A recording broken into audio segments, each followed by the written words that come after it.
আসসালামু আলাইকুম রহমতুল্লাহি ওয়া বারাকাতুহু। আলহামদুলিল্লাহ আলহামদুলিল্লাহি কাফা ওয়া সালামুন আলা ইবাদিহিল্লাযীনা ইসতাফা আম্মা বা'দ। ফাআউযু বিল্লাহি মিনাশ শাইতানির রাজীম। বিসমিল্লাহির রাহমানির রহিম। ইয়া আইয়ুহাল্লাযীনা আমানু কুতিবা আলাইকুমুস সিয়ামু কামা কুতিবা আলাল্লাযীনা মিন ক্বাবলিকুম লাআল্লাকুম তাত্তাকুন। সমস্ত প্রশংসা মহান রব্বুল আলামিনের দরবারে, যে রব্বুল আলামিন আমাদেরকে আবারও রমজান নিয়ে কিছু কথা বলবার এবং শুনবার তৌফিক দান করেছেন। এই জন্য শুকরিয়া আদায় করি, আলহামদুলিল্লাহ। প্রিয় উপস্থিতি, আজকে যে বিষয় নিয়ে আলোচনা করব সেই বিষয় হলো কোন কোন কাজের কারণে রোজা কাজা করতে হয়, কি কি কাজ সংঘটিত হলে রোজা শুধুমাত্র কাজা করা লাগে, সাথে সাথে কাফারা দেওয়া লাগে না। আজকের বিষয়বস্তু হলো যে সকল কারণে রোজা শুধুমাত্র কাজা করতে হয়, কাফারা দেওয়া লাগে না। প্রিয় উপস্থিতি, এক নম্বর হলো কানে বা নাকে ওষুধ দিলে। এক নম্বর, রোজা অবস্থায় কানে অথবা নাকে ওষুধ লাগালে, ওষুধ দিলে, তরল ওষুধ দিলে, তাহলে তার রোজা ভেঙে যাবে। রোজার কাফারা দেওয়া লাগবে না, রোজা শুধুমাত্র কাজা করলেই যথেষ্ট হবে। দুই নম্বর, ইচ্ছাকৃতভাবে মুখ ভরে বমি করলে। ইচ্ছাকৃতভাবে মুখ ভরে বমি করলে অথবা অল্প বমি হয়েছে, বমিটা গিলে নিয়েছে আবার, তাহলে তার রোজা কাজা করতে হবে, কাফারা দেওয়া লাগবে না। কোনো ব্যক্তি যদি ইচ্ছাকৃতভাবে মুখ ভরে বমি করে, তাহলে তার রোজা কাজা করতে হবে, রোজা ভেঙে যাবে। অল্প বমি আসার পর রোজা বমিটা গিলে ফেললে রোজা ভেঙে যাবে, রোজা কাজা করা লাগবে। কুলি করার সময় অনিচ্ছাবশত কণ্ঠনালীতে পানি প্রবেশ করলে। কুলি করার সময়, 3 নম্বর বলছি, কুলি করার সময় অনিচ্ছাবশত কণ্ঠনালীতে পানি প্রবেশ করলে রোজা ভেঙে যাবে, কাজা করা লাগবে। 4 নম্বর, স্ত্রী বা কোনো নারীকে স্পর্শ করা প্রভৃতি করার মাধ্যমে বীর্যপাত ঘটলে রোজা কাজা করা লাগবে। 4 নম্বর বলছি আবারও, স্ত্রী বা কোনো নারীকে স্পর্শ বা প্রভৃতি অন্য কিছু করার মাধ্যমে বীর্যপাত ঘটলে তার রোজা ভেঙে যাবে, কাজা করা লাগবে।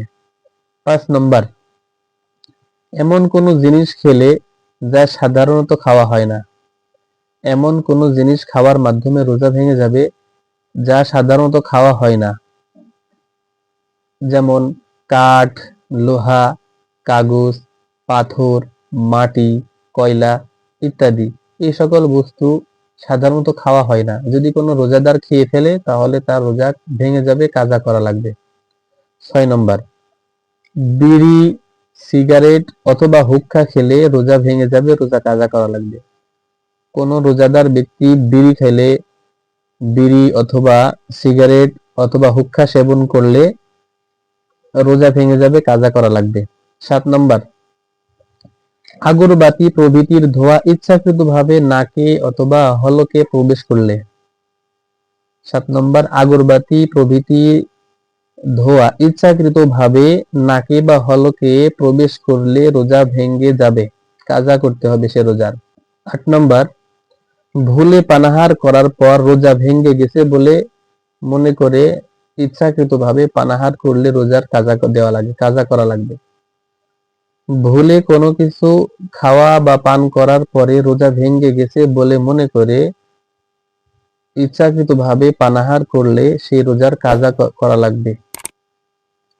9 নম্বর, রাত আছে বলে মনে করে শবে সাদেকের পর সাহারি খেলে। ঘড়ি নাই অথবা টাইম দেখে নাই, রাত অন্ধকার আছে, এই সময় মনে করছে সে তার সাহারির সময় বাকি আছে, এই মনে করে সে সাহারি খেয়েছে, তাহলে তার রোজা ভেঙে যাবে, রোজা হবে না, রোজা কাজা করা লাগবে। 10 নম্বর, ইফতারের সময় হয়নি, দিন রয়ে গেছে, অথচ এই মনে করে ইফতার করলে রোজা ভেঙে যাবে, যে সে ইফতারের সময় হয়েছে। ইফতারের সময় হয়নি, দিন রয়েছে, অথচ সময় হয়ে গেছে, এই মনে করে ইফতারি করলেও রোজা ভেঙে যাবে, কাজা করা লাগবে। দুপুরের পর রোজার নিয়ত করলে, আমি নিয়তের আলোচনায় বলেছিলাম যে নিয়ত কখন করবে, নিয়তের মেকদার সময় কতটুকু, এই সময়ের পর তথা দুপুরের পরে নিয়ত করলে সে রোজার কাজা করা লাগবে। দাঁত দিয়ে রক্ত বের হলে যদি থুতুর চেয়ে পরিমাণে বেশি হয় এবং কণ্ঠনালীর নিচে চলে যায় তাহলে সে রোজার কাজা করা লাগবে। কেউ জোরপূর্বক রোজাদারের মুখে কোনো কিছু দিলে এবং তা কণ্ঠনালীতে পৌঁছে গেলে সে রোজার কাজা করা লাগবে। কোনো রোজাদার ব্যক্তিকে কেউ জোরপূর্বক কণ্ঠনালীতে কোনো খাদ্য পৌঁছেছে, সেটা কণ্ঠনালী পর্যন্ত পৌঁছে গেলে রোজার কাজা করা লাগবে। তারপরে মাস্টারবেশন করলে, হস্তমৈথুন করলে রোজা ভেঙে যাবে। তারপরে পেশাবের রাস্তায় কোনো ওষুধ প্রবেশ করালে রোজা ভেঙে যাবে। মুখে পান রেখে ঘুমিয়ে গেলে, সাহারি খাওয়ার পরে কারো পান খাওয়ার অভ্যাস আছে, পান খেয়েছে, পান মুখে নিয়ে ঘুমিয়ে গেছে, এই অবস্থায় ছবি সাদিক হয়ে গেলে তার রোজা কাজা করা লাগবে। নস্যি গ্রহণ করলে অথবা কানে তেল ঢাললে রোজার কাজা করা লাগবে। কেউ রোজার নিয়তি যদি না করে তাহলে শুধু রোজার কাজা ওয়াজিব হবে। রোজার নিয়তি করেনি, শুধু না খেয়ে আছে, তাহলে সেই রোজার কাজা করা লাগবে। স্ত্রী বেহুশ অবস্থায় কিংবা বেখবর ঘুমন্ত অবস্থায়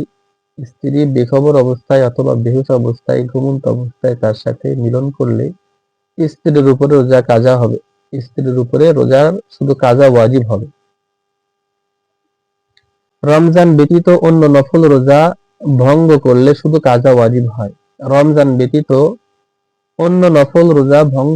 শুধু কাজা ওয়াজিব হয়। সর্বশেষ কথা, এক দেশ থেকে রোজা শুরু করার পর অন্য দেশে চলে যাওয়ার পরে যদি সেই দেশে স্বদেশ থেকে ঈদ আগে হয়, তাহলে স্বদেশের হিসাবে যে কয়টি রোজা বাকি থেকে যায় ওই রোজাগুলো কাজা করতে হবে। আমি আবারও বলছি, কোনো ব্যক্তি স্বদেশ থেকে রোজা থাকা অবস্থায়, রমজান থাকা অবস্থায় ভিন্ন দেশে প্রবেশ করে, আর ওই দেশে স্বদেশের চেয়ে আগে ঈদ হয়। এখন হিসাব করতে হবে কতদিন আগে, স্বদেশের চেয়ে কতদিন আগে ঈদ হলো। 2 দিন হলে, 1 দিন আগে হলে, 2 দিন আগে হলে একটা অথবা 2টা রোজা কাজা করা লাগবে। এই হলো কিছু আলোচনা করলাম, আরো কিছু কারণ আছে, সেগুলো ভিন্ন সময় বলবো ইনশাল্লাহ প্রশ্ন আকারে। তো আজকের আলোচনা ছিল যে সকল কারণে রোজা ভেঙে গেলে শুধু কাজা ওয়াজিব হয়, শুধু কাজা করলেই যথেষ্ট হয়ে যায়। আল্লাহ তাআলা এই সকল কথা বুঝবার এবং আমল করবার তৌফিক দান করুক। ওমা আলাইনা ইল্লাল বালাগ। আসসালামু আলাইকুম ওয়া রাহমাতুল্লাহ।